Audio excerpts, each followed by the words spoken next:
ஒன்றும் இல்லைடா, ஒரு மாதிரி சோகமாக இருந்தேண்ணா, அதான் உனக்கு கால் பண்ணி என் சோகத்தை எல்லாம் போனோம்லான்னு நினச்சேன்.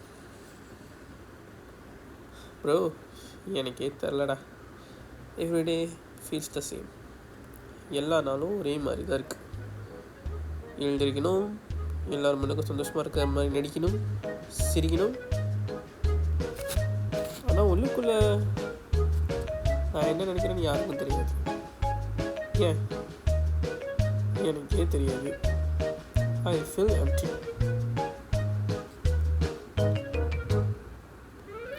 லைஃப் மாறணும்னு நீ சொல்கிற, எப்போ? நான் 60 வயசு ஆன பிறகா? கடந்து போகணுமா? எதை கடந்து போகணும்?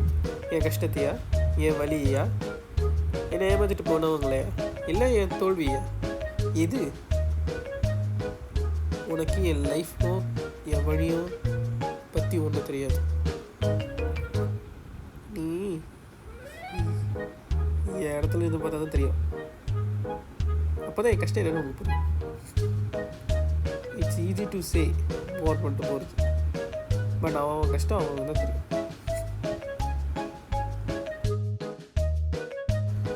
பேசாமல் நான் எங்கேயாச்சும் போயிட்டா, அதாவது சும்மா எங்கேயாச்சும் வெளியே போய் வேலை தேட்டா, அட்லீஸ்ட் எனக்கு ஏதாச்சும் ஒரு வேலை கிடைக்கும்ல. ஹலோ டி, கேட்குதா? என்ன சைலண்ட் ஆகிட்டா? இது சாப்பிட போறியா? டே, இங்கே நான் சீரியஸாக பேசுகிறேன், நீ சாப்பிட போகிறேன்னு காமெடி பண்ணிக்கிட்டு இருக்க. நான் புலம்புறது கேட்க நீ ஒரு தானடா இருக்க. எத்தனை வாட்டி நீ புலம்புவதை நான் கேட்டிருக்கேன். இப்போ நான் புலம்புறேன், நீ கேட்கணும். கேட்டே ஆகணும். அதான் நண்பன் கழகு. நான் புலம்புனா நீ கேட்டு தான் ஆகணும். எனக்கு ஒன்று விட்டா வேறு யார் இருக்கா? நான் புலம்புனா கேட்குற ஒரே ஆள் நீ தானே. நான் புலம்புனா கேட்க நீ தானே இருக்க. எனக்கு நீ உனக்குண்ணா, வேறு யார் இருக்கா?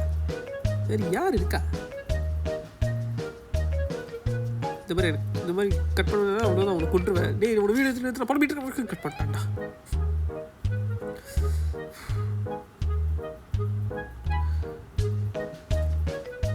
ஒரு புது ஃபோன் வாங்க கூட நம்மக்கிட்ட காசு இல்லையே.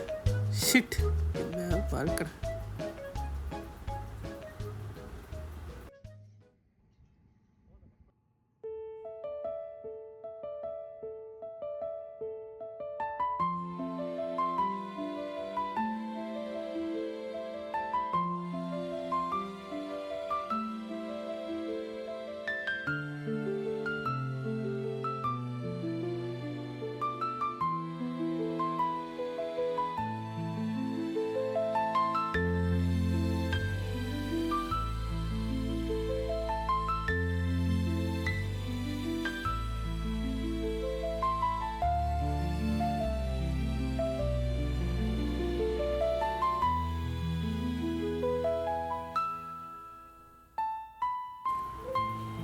Hi bro.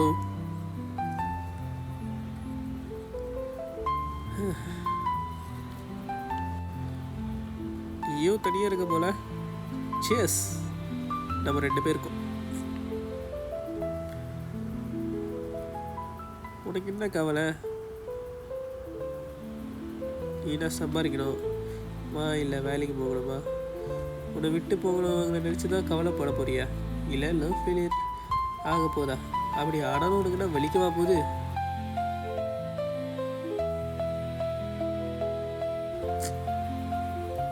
நான் ஒரு கஷ்டம் இருக்குன்னு சொல்லலை. ஒரு திருநாயாக இருக்கிறது கஷ்டம் தான் எனக்கு தெரியும். யாராச்சும் அடிப்பாங்க, சாப்பாடு கஷ்டப்படணும், உன்னை துரத்துவாங்க, கல் விட்டு கூட அடிப்பாங்க. நான் மனுஷனாக இருந்தும் எனக்கும் அப்படி தான் இருக்குது.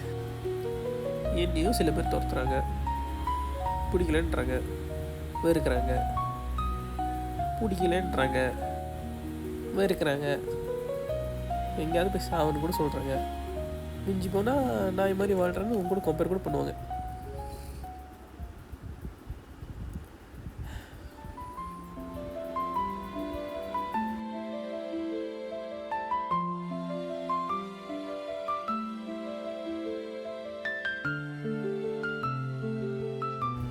யா,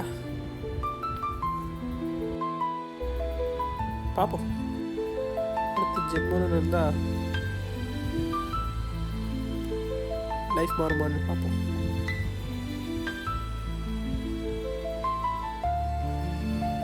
போர் அடிக்கிறேன்னா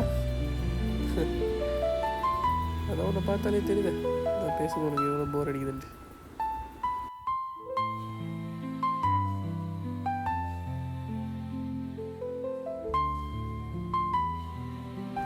அடுத்த ஜம்முன்னு இருந்தால் மனுஷனை பொறுப்பா அப்போ தான் தெரியும் கஷ்டம்.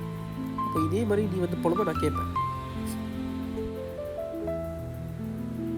யா கேட்பேன். சரி மணியாச்சு, நீ போய் அங்கே தூங்கு, நானும் என் வீட்டுக்கு போய் போகிறேன். கிளம்பும்,